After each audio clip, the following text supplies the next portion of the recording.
अभी हम लोग पूर्वी चंपारण में उपस्थित हैं, जो एक लड़की और माँ दोनों मिलकर रील्स बनाती है और फेसबुक और यूट्यूब पर, इंस्टाग्राम पर वायरल हुई है। चलिए हम इन्हीं से जानेंगे। बाबू, आपका नाम क्या हुआ? गीतांजलि। गीतांजलि, आप क्या करती हैं? रील्स बनाते हैं और पढ़ाई भी करते हैं। अच्छा, रील्स बनाते हैं, पढ़ाई भी करते हैं, मैंने दोनों साथ साथ चलता है। जी, तो अभी आपका मैंने ज़्यादा फोकस रील्स पर है कि पढ़ाई पे? दोनों पे है। अच्छा, दोनों पे है। किस क्लास में पढ़ती है? 9th क्लास में किया। पिताजी? नहीं बोलते। अच्छा, पिताजी भी नहीं बोलते हैं। तो आप पढ़ाई करती हैं, तो अगर पढ़ने जाती हैं तो लड़का सब भी बोलता होगा जो रील्स वाला आ गई पढ़ने? नहीं, पहले बोलता था सर, अब नहीं बोलता था। अच्छा, पहले मैंने शुरू में बोल रहा था, अभी नहीं बोल रहा है। जी, अच्छा, गांव के लोग?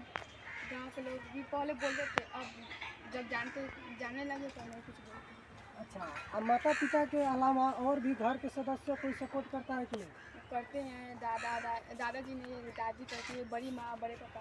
अच्छा, सब लोग करती है। अच्छा, तो आप रील्स जब बनाती है तो रील्स के माने बाद पढ़ाई भी होता है? जी।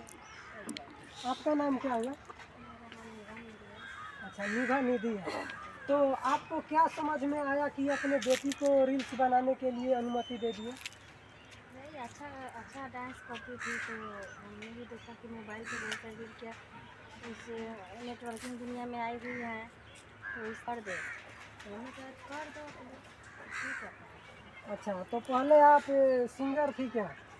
जी, पहले तो मतलब कि स्मार्ट ज़माना था नहीं, बड़ा वाला मोबाइल तो था नहीं, तो स्टेज से करते थे कहीं कहीं। और उसके बाद मतलब कि शादी के पहले और शादी के बाद तो कुछ समय तक ही, उसके बाद में छोड़ दिए करना, उतना सपोर्ट नहीं मिल पाया और उतना पहुंच भी नहीं पाया, तो इसलिए छोड़ दिए। कुछ सिंगर संग के भी किए थे सब, उसके बाद छोड़ दिए। अच्छा, शादी के बाद स्टेज शो किए थे कि नहीं? जी, कई बार किए हैं, शादी के बाद भी कई बार स्टेज से किया है। अच्छा, शादी के बाद कई बार। तो शादी के बाद आप स्टेज शो करने जा रहे थे तो आपको पति जाने दे रहे थे? मेरे पति भी साथ में जाते थे। अच्छा, पति भी साथ में जाते थे। हाँ। तो इसके कारण आप कहीं वायरल नहीं हुए, तो आप बेटी को मैंने बनाना चाह रही हैं? नहीं, देखिए, हम वायरल नहीं हुए तो ऐसा नहीं था कि हम नहीं हुए तो मेरी बेटी ही वो काम करेगी। वो सबका एक अपना सपना होता है, सबका अलग अलग टैलेंट होता है, अपना ख्वाहिश होता है। तो मेरा जो टैलेंट था कि हम अच्छा गाना गाते थे, उस समय बहुत अच्छा गाना गाते थे, उस समय भी मशहूर थे हम गाना गाने के लिए। लेकिन मेरी बेटी को डांस करने का शौक़ था और इस समय डांस का टैलेंट था। तो जब छोटी थी तो लगता था ना कि बहुत सारे बच्चे तो डांस करवे करते हैं, लेकिन जब बड़ी हुई और उससे भी धीरे धीरे अच्छा करके डांस करती थी, बल्कि बिना रिहर्सल का और बिना कहीं सीखे, बिना कहीं देखे अपने आप एक डांस करती थी।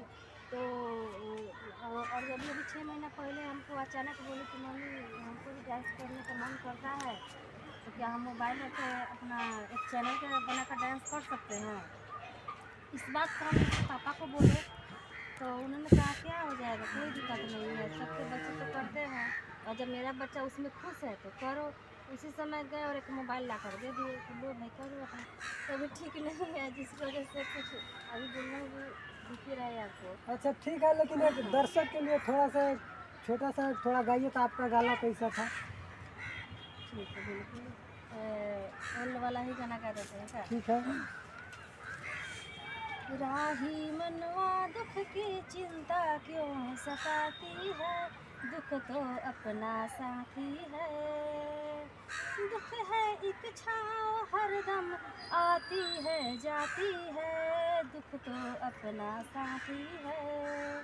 राही मनवा दुख की चिंता क्यों सताती है, दुख तो अपना साथी है। देखिए, आप लोग कहीं अश्लील भी गाना नहीं है, कितना अच्छा गाना है, लेकिन कैसा लगा? बहुत अच्छा लगा। अच्छा, तो आप फिर कोशिश नहीं किए जी अगला वीडियो में मनी मिराज के साथ आए, उनके साथ काम करें? काम करेंगे, गए थे तो बोले बाद में काम होगा। अच्छा, बाद में काम होगा। कहीं ना कहीं देखिए, अभी भी वो सुपर स्टार हो गए भोजपुरी के लिए। जी। है, तो अगर खेसारी के जी के साथ, पवन सिंह के साथ मौका नहीं मिल रहा तो आप मनी मिराज जी के साथ काम कीजिए। जी, करेंगे। अच्छा, मैंने